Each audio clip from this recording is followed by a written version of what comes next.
Good afternoon, everybody. How are we doing today? Everybody good? Huh?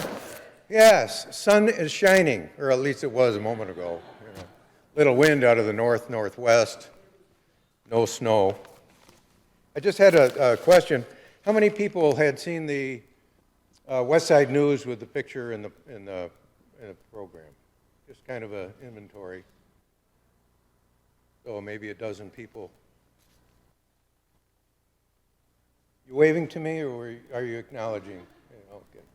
Okay. Well, welcome to our third Winter Serenades program, backed by popular demand. Michael Lasser and trio, and he'll be introducing the other two members of the trio. But it's just great to have you here.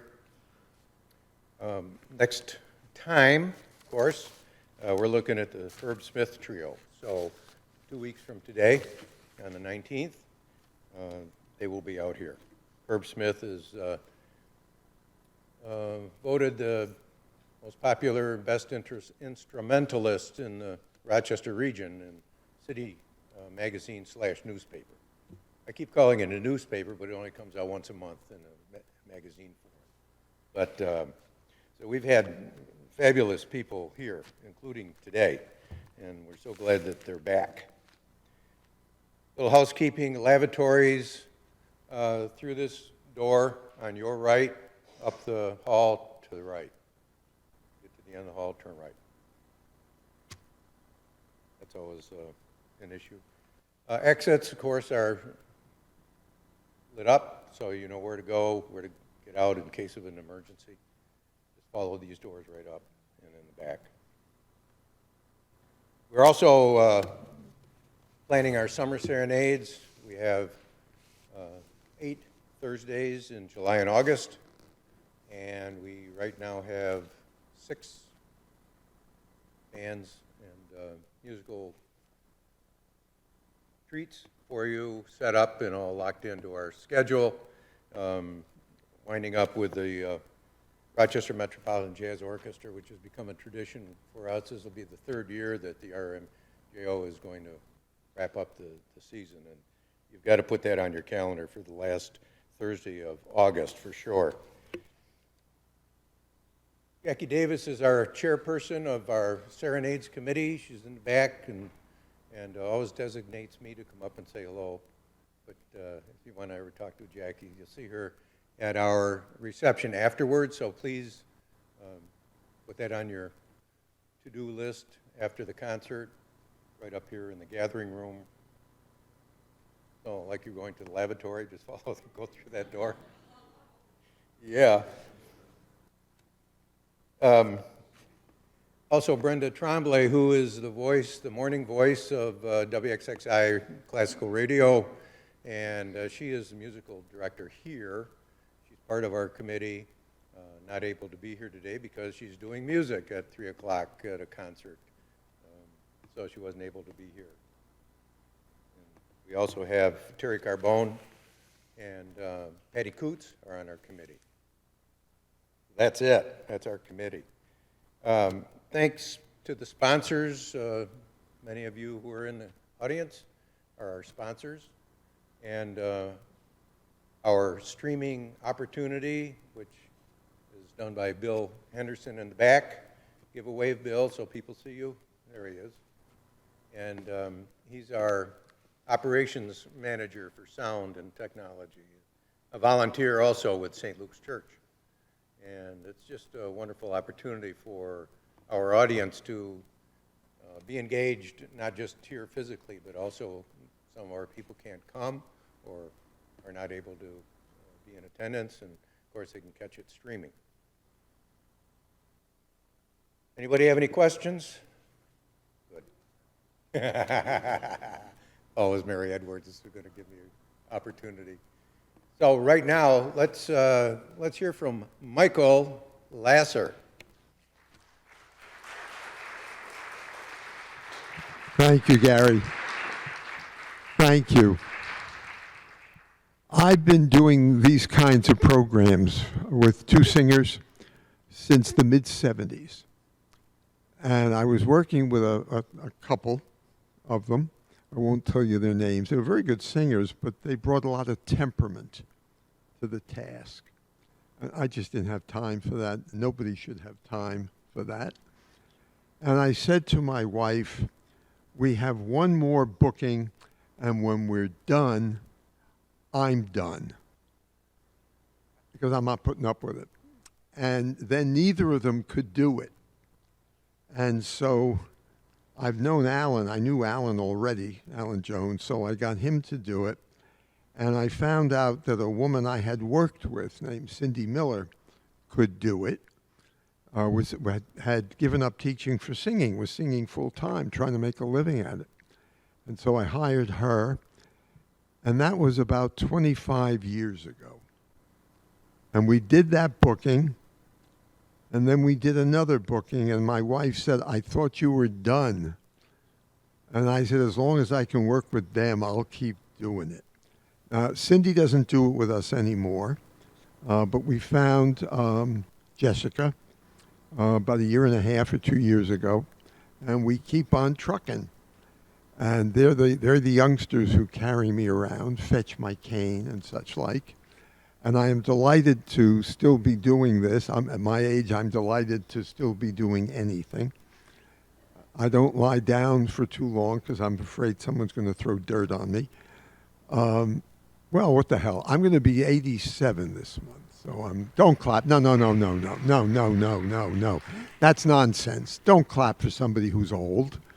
All I did was keep breathing, and I have decent genes. So what are you clapping for? But I'm delighted to still be doing them, and I'm delighted to be doing them with these people. Will you please welcome to the stage Jessica Ann Best and Alan Jones.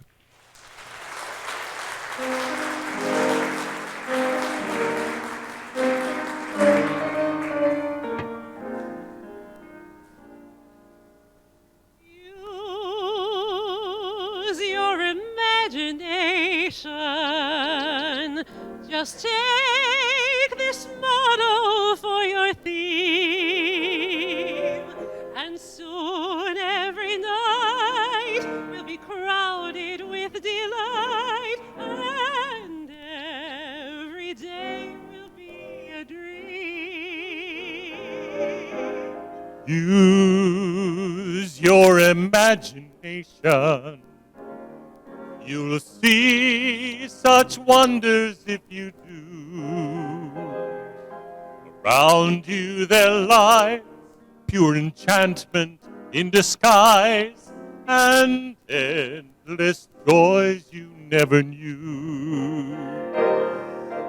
Behind every cloud there's so lovely a star. Behind every star there's a lovelier one by far. So use your imagination. Just take this motto for your theme, and soon you will dance on the road to sweet romance. And every day will be a dream. Every day will be a perfect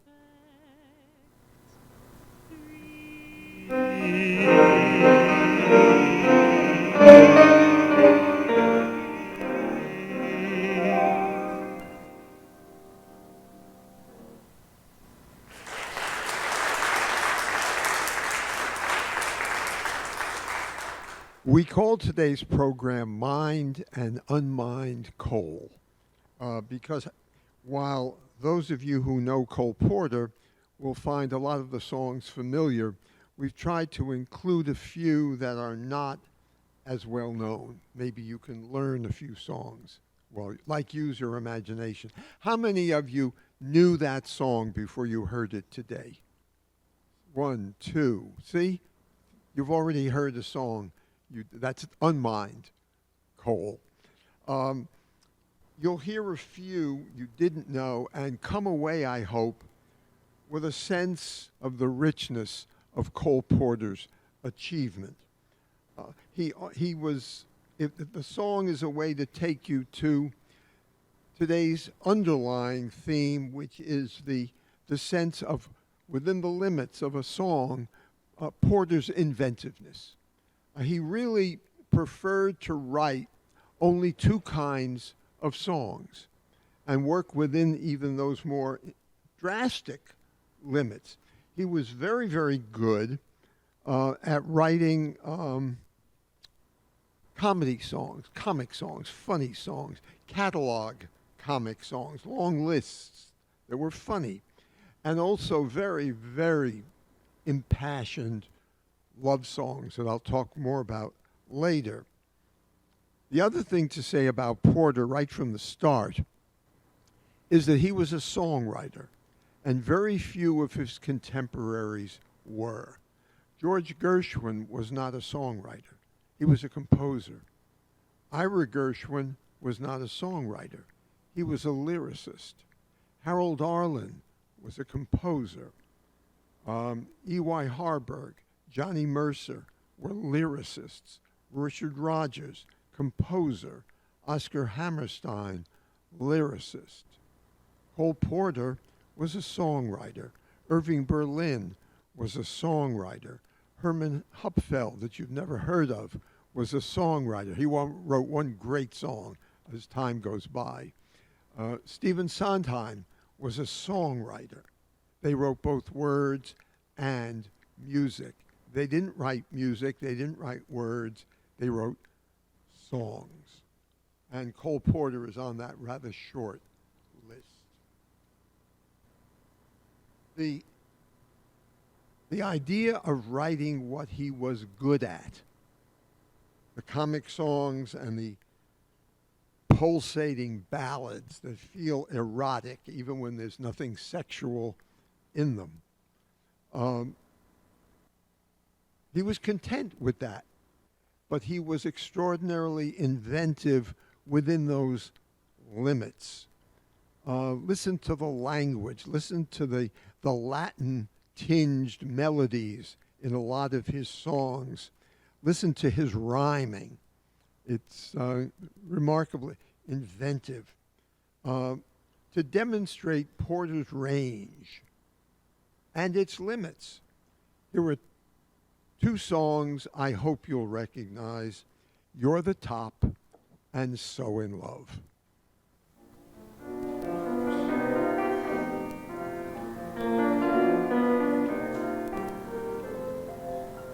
At words poetic, I'm so pathetic that I always have found it best, instead of getting 'em off my chest, to let 'em rest unexpressed. I hate parading my serenading, as I'll probably miss a bar. But if this ditty is not so pretty, at least it'll tell you how great you are. You're the top. You're the Colosseum, you're the top, you're the Louvre Museum, you're a melody from a symphony by Strauss, you're a Bendel bonnet, a Shakespeare sonnet, you're Mickey Mouse. You're the top. You're the turkey dinner. You're the time of a derby winner. I'm a toy balloon that's fated soon to pop. But if baby I'm the bottom, you're the top. You're the top. You're a Berlin ballad. You're the top. You're a Waldorf salad. You're the boats that glide on a sleepy cider sea. You're old Dutch master, you're Lady Astor, you're broccoli. Your romance. You're the steps of Russia. You're the pants on a Roxy Usher. I'm a broken doll, a faulty rum of love. Baby, you're bottom, but baby, I'm the bottom, but baby, I'm the bottom, you're the top.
The tongue twister. You can't stop shows anymore. If you go to the Broadway theater, see a musical, and a song so affects an audience that they just keep clapping and clapping and clapping. There was a time, and I remember it, when they would do another chorus, or if there wasn't another chorus, they'd repeat a chorus. They would give the audience some more of the song. No more.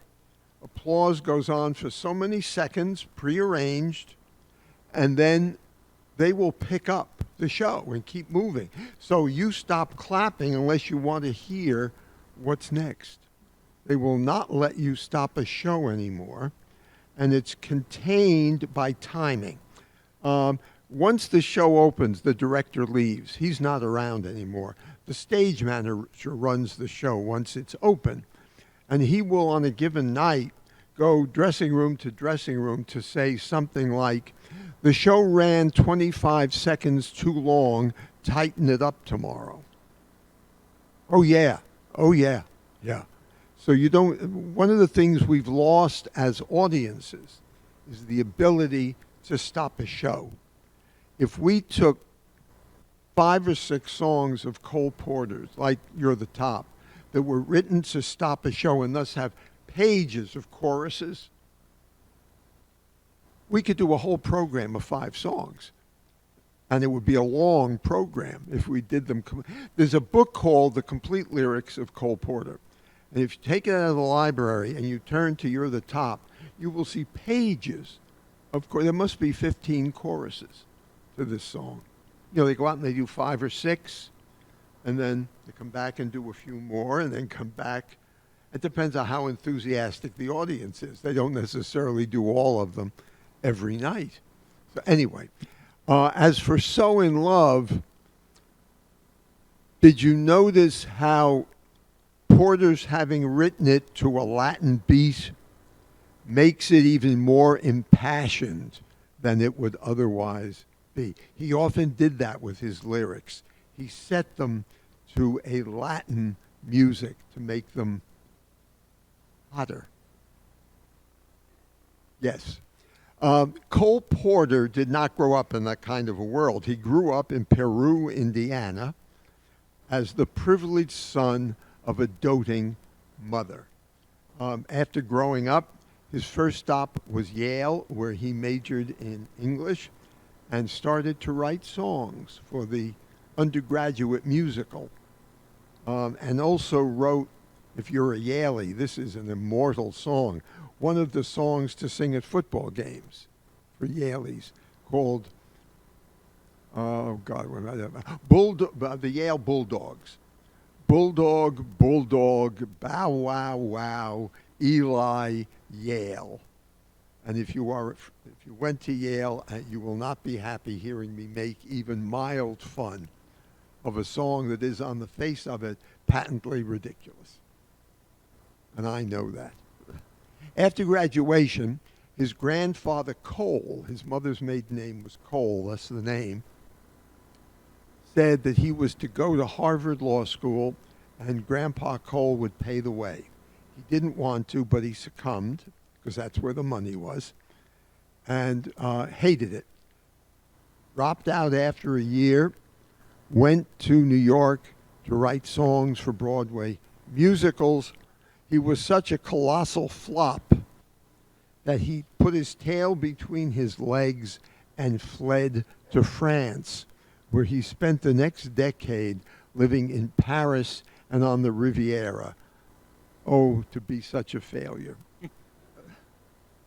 He did write a few songs that he placed in nightclub reviews, studied music, but then in 1928, he returned to write for Broadway and become at last an overnight sensation when 3 of his shows, 3 consecutive shows, became hits. 50 Million Frenchmen, Paris, and Wake Up and Live. Porter was most at home in Paris and Manhattan. Their combination of raw energy and sophistication, earthiness and elegance fascinated him endlessly.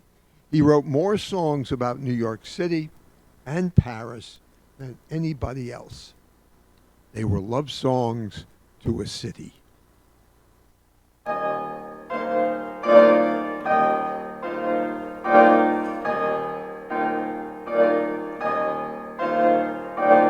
happen to like New York.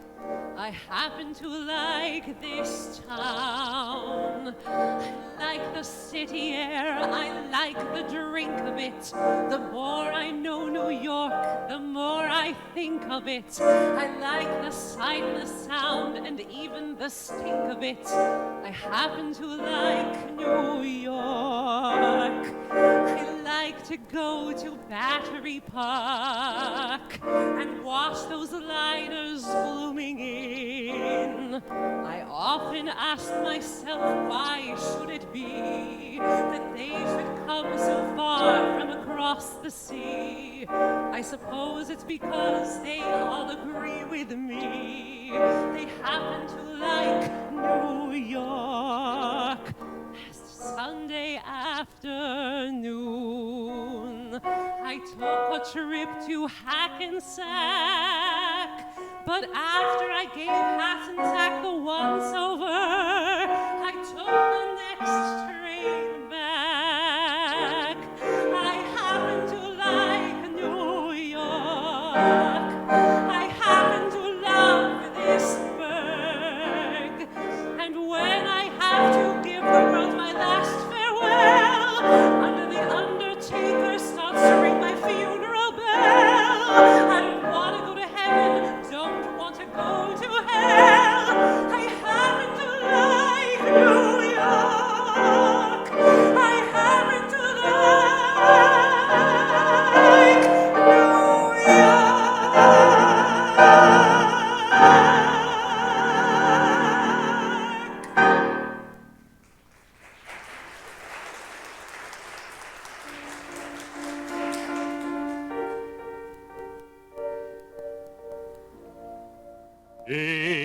at those listening lights below and above.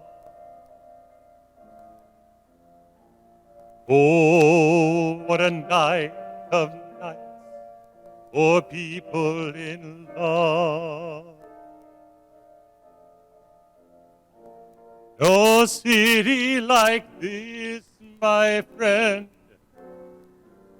No city I know gives romance such a chance to grow and grow.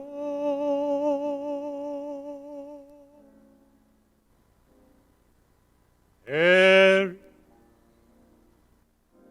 loves lover, for lover is heaven above. Harry tells lover, love is supreme. Wake up your dream and make love. Only in Paris one discovers the urge to merge with the splurge of the spring. Paris loves lovers, for lovers know that love is everything. Paris Capitalistic, loves lover, characteristic, for lover sensualistic, is heaven above. atheistic, Paris idealistic. tells lover, I'm pessimistic. love is supreme. Wake up your dream and make love. I'm communist, Only in Paris militaristic. one discovers You're optimistic. the urge to merge with the splurge of the spring. Paris loves lovers, for lovers know that love Individualistic, is collectivistic, everything. on a low totalitarianistic.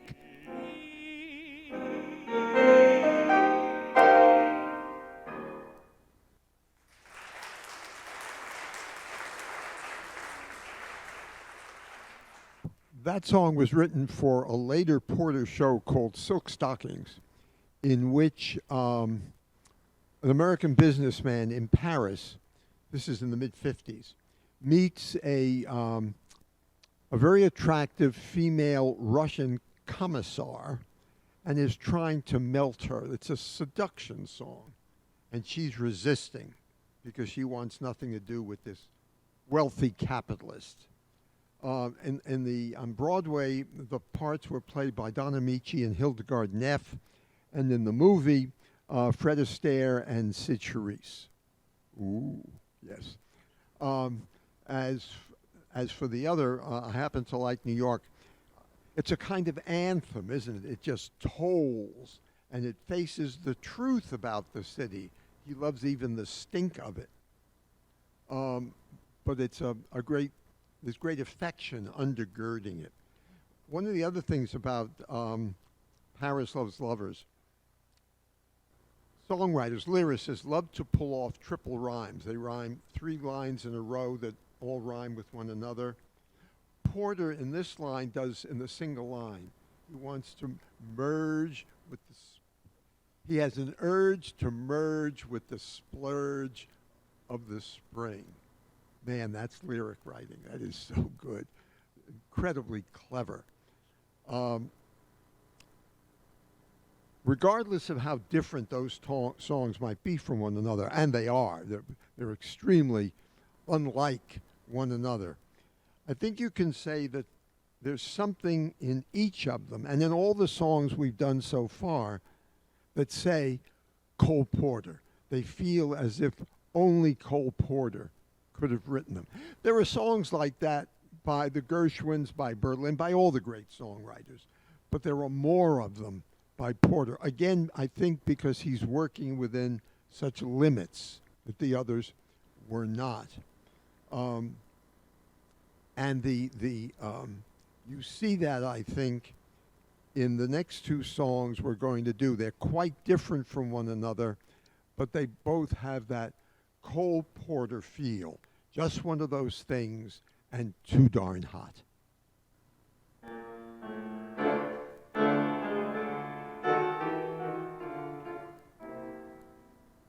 Dorothy Parker once said to her boyfriend, fare thee well. As Columbus announced when he knew he was bounced, it was swell, Isabel swell. As Abelard said to Eloise, don't forget to drop a line to me, please. As Juliet cried in her Romeo's ear, Romeo, why not face the fact, my dear? It was just one of those things, just one of those crazy flings, one of those bells that now and then rings, just one of those things, just one of those nights, just one of those fabulous nights. Just one of those things. If we thought a bit of the end of it when we started painting the town, we'd have been aware that our love affair was too hot not to cool down. So goodbye, dear and amen. Here's hoping we'll meet now and then. It was great fun, but it was just one of those days.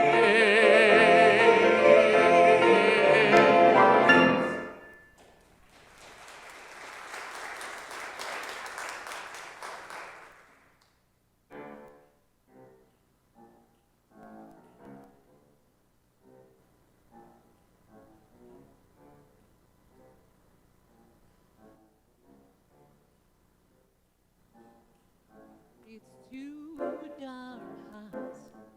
It's too darn hot. I'd like to sup with my baby tonight and play the pop with my baby tonight. I'd like to sup with my baby tonight and play the pop with my baby tonight, but I don't know what's up with my baby tonight 'cause it's too darn hot.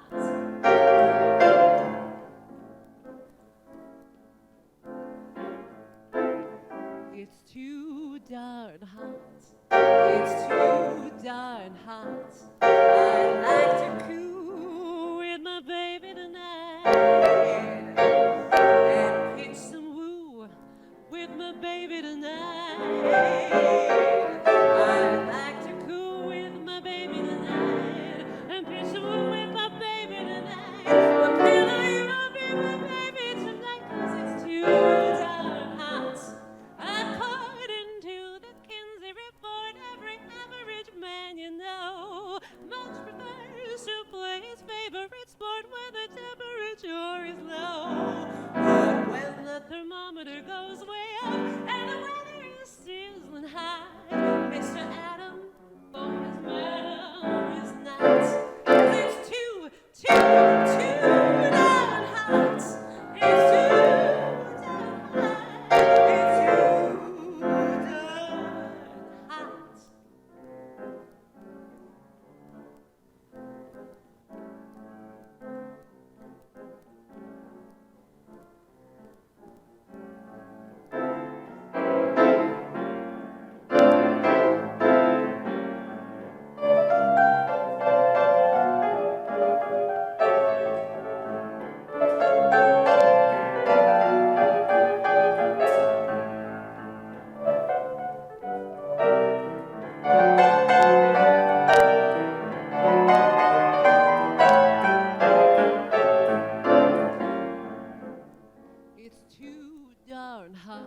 It's too darn hot. I'd like to call on my baby tonight and play my all to my baby tonight. I'd like to call on my baby tonight and give my all to my baby tonight, but I can't my baby tonight 'cause it's too darn hot. According to the Kinsey report, every average man you know much prefers to play his favorite sport when the temperature is low. But when the thermometer goes way up and the weather is sizzling hot, Mr. Gobb for his swab, a GI for his cutie pie, a Marine for his queen is not, 'cause it's too hot. It's too hot. It's too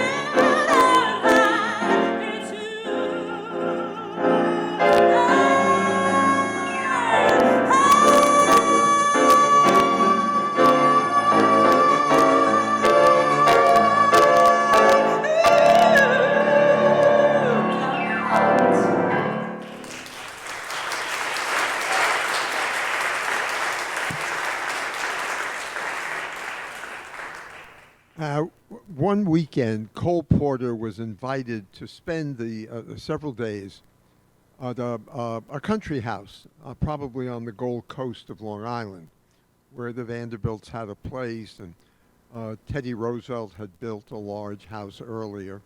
And Porter went. He frequently attended those kinds of weekends. And he was working on a score for a show. And late at night, when everybody went to bed, he went to the piano and went to work. And he was writing just one of those things. And he reached a point where he got tired, obviously. It was late. And he had one word he was missing.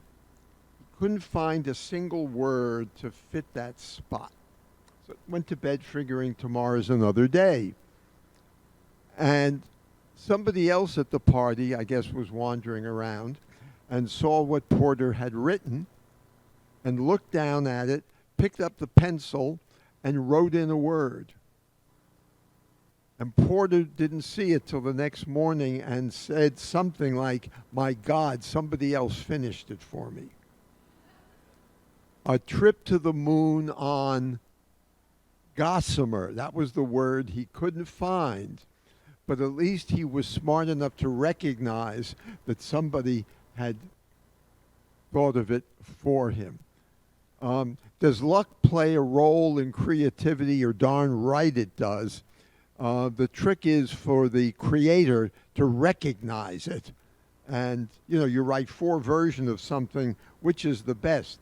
The creator has to recognize it. It's lonely work. You can't really ask anybody else. But somebody else pitched in, and Porter was glad to grab it. Somebody once said, and it's hard to disagree, at least for me, that nearly every one of Porter's love songs was to some extent erotic. Now, there are some that aren't. Don't Fence Me In, about cowboys and horses and whatever, so un-Porter-like that he used to refer to it as that old thing. He took the royalties, and there were very high royalties. However, he knew it wasn't what he was there to do. And the other is Too Young, which was the love song in, one of the love songs in, Bing Crosby and Grace Kelly. Help me out. I drew a blank. High Society, thank you.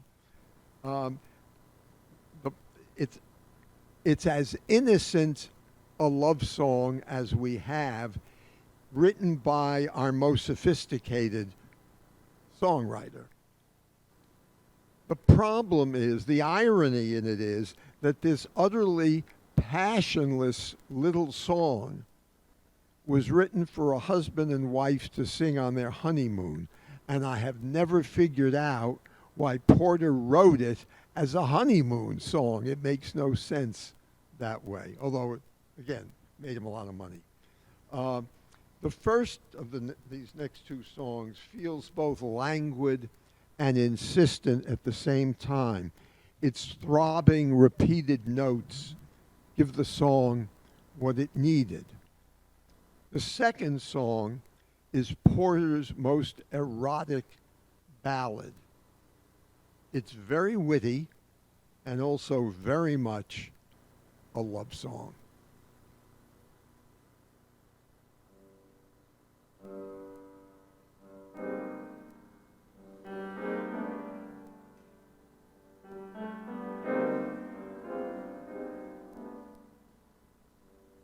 Like the beat, beat, beat of the tom-tom when the jungle shadows fall.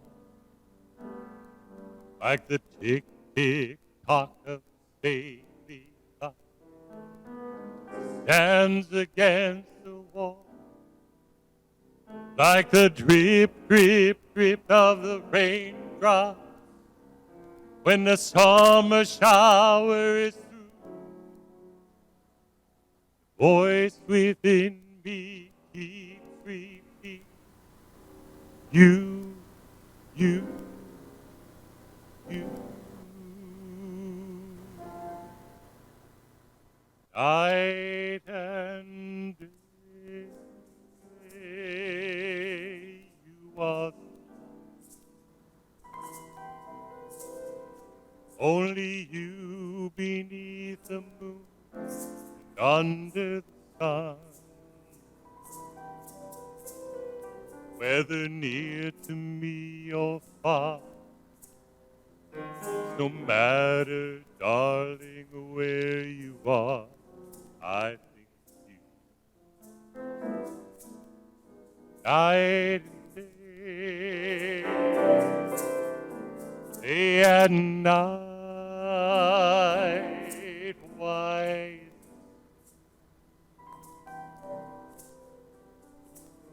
that this longing for you follows wherever I go. In the roaring traffic, the silence of my lonely room, I think of you. Night and day, night and day, under the hide of me, there's oh such a hungry yearning burning inside of me, and this torment won't be true. You let me spend my life making love to you day and night, night and day.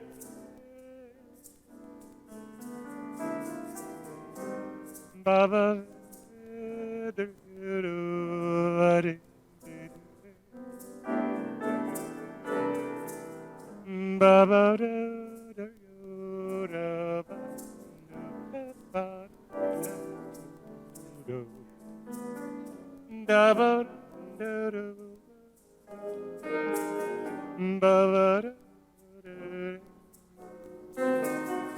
Baba,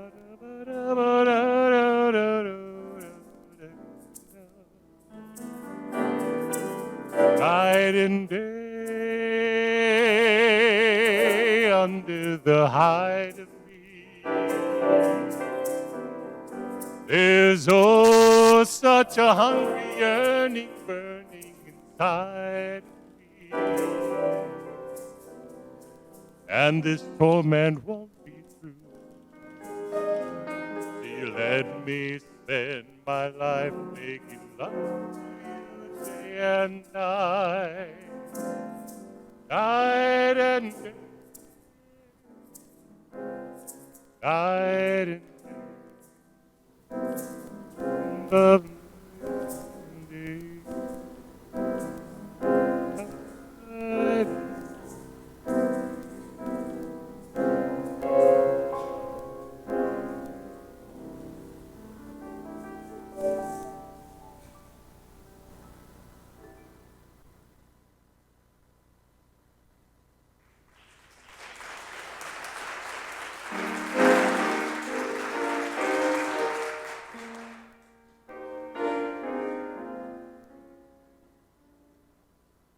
After watching her appeal from every angle,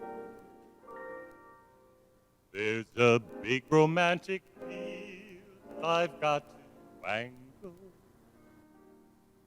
For I've fallen for a certain lovely lass, and it's not a passing fancy, but a fancy pass. I love the look of you, the lure of you. I'd love to make the tour of you, the eyes, the arms, the mouth of you, the east, west, north, and the south of you. I'd love to gain complete control of you and handle even the heart and soul of you. But love at least a small percent of me too, or I love all of you.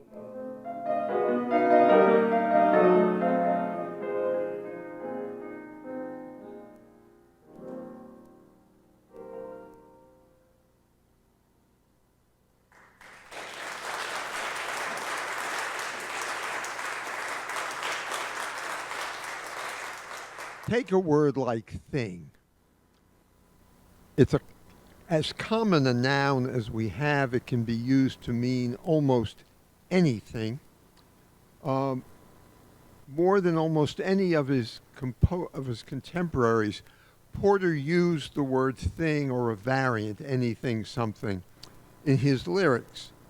No big deal, you say. Just a coincidence. But for Porter, the meaning of thing in his lyrics was almost always naughty. First, a song about how you make me feel. It's also about what you do. It's about love and sex. The second is about the mix of romance and desire set in a very bawdy way. The character in the song says there's nothing distinctive about her, but she's got something that's irresistible. Listen with your dirty ears.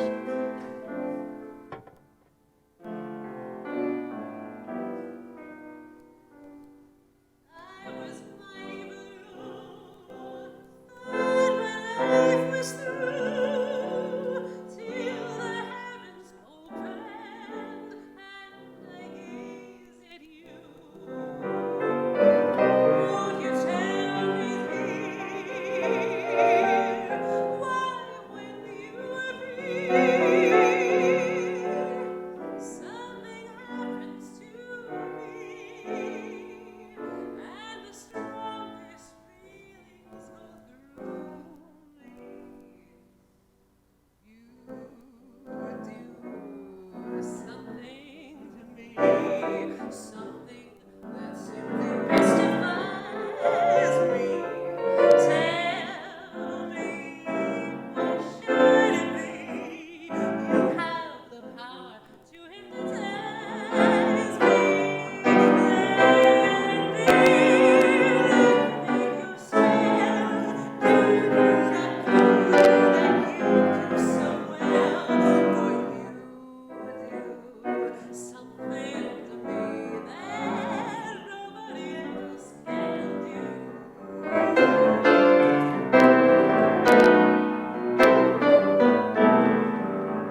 First you blew in like a boisterous breeze. I often have wondered, dear, why gentlemen all seem to fall on their knees the moment that you appear. Your fetching physique is hardly unique. You're mentally not that hot. You'll never win laurels because of your morals. But I'll tell you what you've got. You've got that thing. You've got that thing that makes birds forget to sing. Yes, you've got that thing, that certain thing. You've got that charm, that special charm that makes young farmers desert the farm. Yes, you've got that thing, that certain thing. You've got what Adam craved when he, for love of Eve, was tortured. She only had an apple tree, but you've got an orchard. You've got those ways, those subtle ways that make me rush off to Cartier's for a wedding ring. You've got that thing.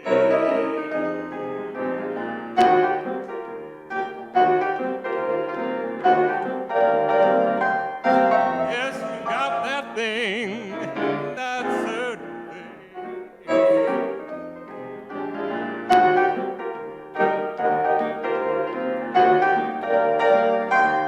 Yes, you've got that thing, that certain thing. Just what made Samson be for years Delilah's lord and keeper. She only had a pair of shears, but you got a reaper. You've got those ways, those taking ways that make me rush off to Cartier's for a wedding ring. You've got that thing.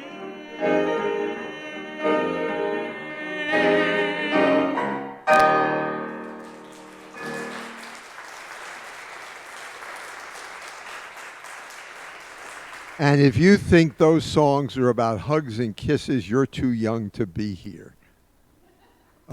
They are witty. They are songs of praise for the beloved, though not in the conventional romantic way that you might expect.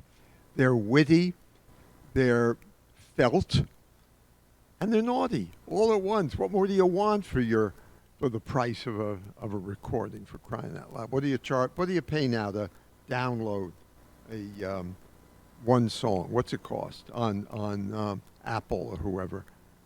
You know? iTunes. Yeah, what's it cost? Okay, for $1.50 then, you can get all this good dirty stuff. I mean, what more do you want from life? We're going to do two more songs for you, one of which is one of Porter's, I think, most exquisite ballads, one of his greatest love ballads.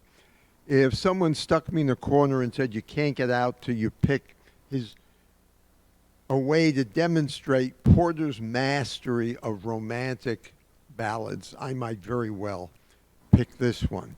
It's melancholy, unabashedly romantic, and erotic. Despite its hyperbole, there's something quite real about it, quite true about it. Then a song written for the score to Paris in 1928, but cut before opening night, forgotten for over 40 years. The great cabaret singer Bobby Short stumbled upon it, revived it probably 25 years ago, and people have been performing it since. The song that replaced it was a better song, but this is certainly the more boisterous of the two. It's become one of those irresistible Cole Porter invitations.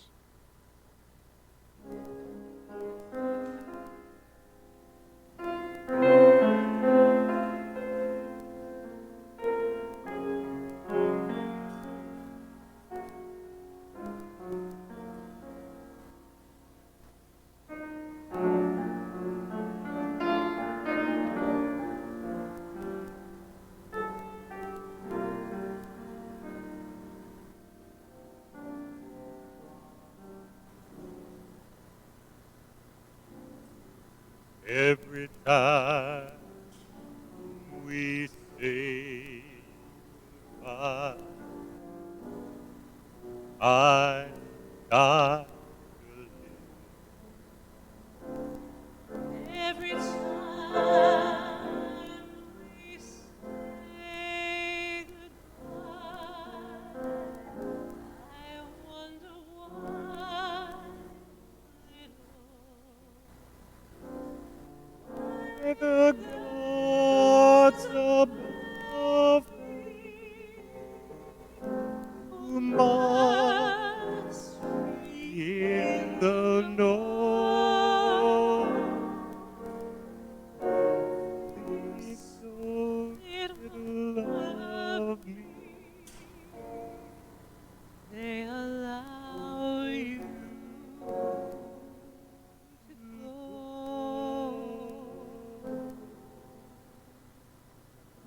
When you're near, there's such an air of spring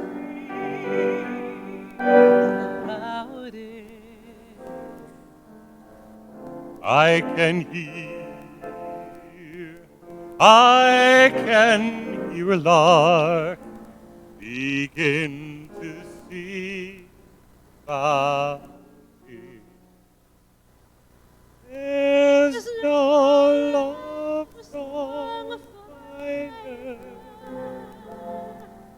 but how strange The change from from major to minor.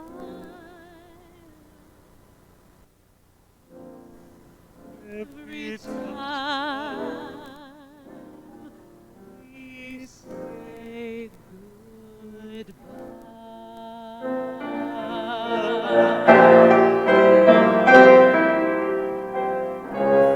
When you're near, there's such an air of spring about it. I can hear a lark begin to sing about me. There's no love song finer, but how strange the change from major to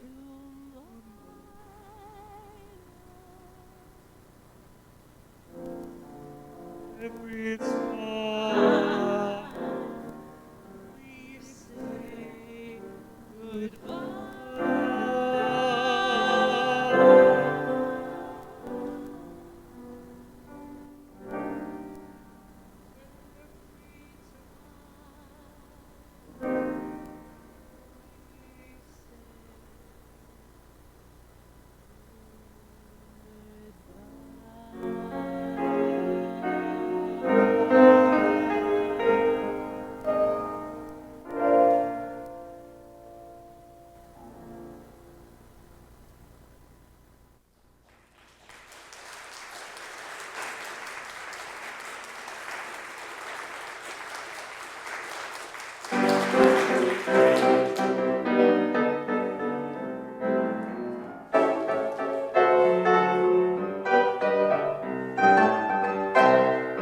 You could have a great career, and you should.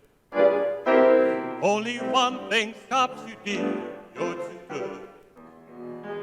If you want a future, darling, why don't you get a pass? 'Cause that fatal moment's coming at last. We're All alone, no chaperone can get our number. The world's in slumber, let's misbehave. There's something wild about you, child, that's so contagious. Let's be outrageous, let's misbehave. When Adam were Eve's out, he wouldn't stand for teasing. He didn't care about those apples out of season. They Say that spring brings just one one thing to little little lovebirds. lovebirds. We're not a lovebirds, let's misbehave. It's getting late, and while I wait, my poor heart aches on. Why keep the brakes on? Let's misbehave. I feel quite sure Uncle Tom will be attractive While we're still active, let's misbehave. You know my heart is true, and you will say you fully care. Somebody's sure to tell, but what the hell do we care? They say that bears have love affairs affairs and even camels. We're really mammals. Let's misbehave. We're really mammals. Let's misbehave.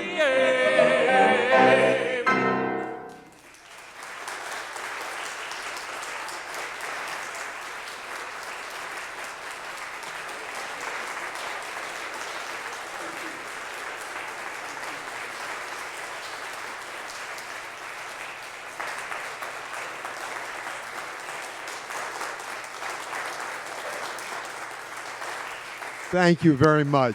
Thank you. Let us do one more for you before we turn you out into the slush. Huh? No. See? Did you notice at one point, Alan, you applauded after a song, and then Alan had the next song, and he let you clap for 5 or 6 seconds, and then he went into the intro, and you all stopped clapping. Perfect example of what I was talking to. I can't see. It's really weird not being able to see them. The lines near the end of Let's Misbehave about we're all mammals and all that stuff, the last chorus, I guess, gave Porter the inspiration for the song that replaced it. In 1937, Porter had a terrible riding accident. The horse fell and landed on his leg and crushed it. And he was in excruciating pain for the rest of his life, had many operations, and eventually it had to be amputated. And so he would go to parties in black tie, top hat, white silk scarf, and crutches. He refused to let it change the man he was. Yet until near the very end, he never lost the effervescence that defined so many of his songs throughout his life. So to wrap things up, here is one of those great early Porter songs, the kind you leave the theater singing. You won't know all the words, but you'll have the tune, and you'll have enough of the words to get by. It's a song about sex that's so direct and so funny, he had to add a line. He had to change the opening from let's do it to let's do it, let's fall in love. And it's not about love. I mean, love may be there, one never knows. In the immortal words of Fats Waller, one never knows, do one. Everybody knew it had much less to do with love than with it.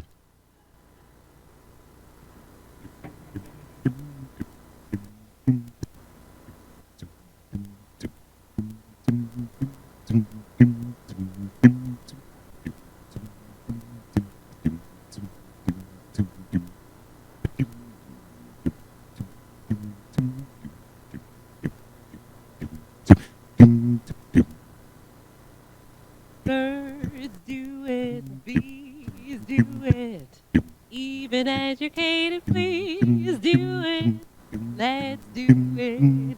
Let's fall in love. In Spain, the best upper sets do it. Lithuanians, and let's do it. Let's do it. Let's fall in love. The Dutch in old Amsterdam do it. Not to mention the Finns. Folks in Siam do it. Think of Siamese twins, some Argentines without means do it. Apples, pops, and even beans do it. Let's do it. Let's fall in love. Let's do it. Let's fall in love.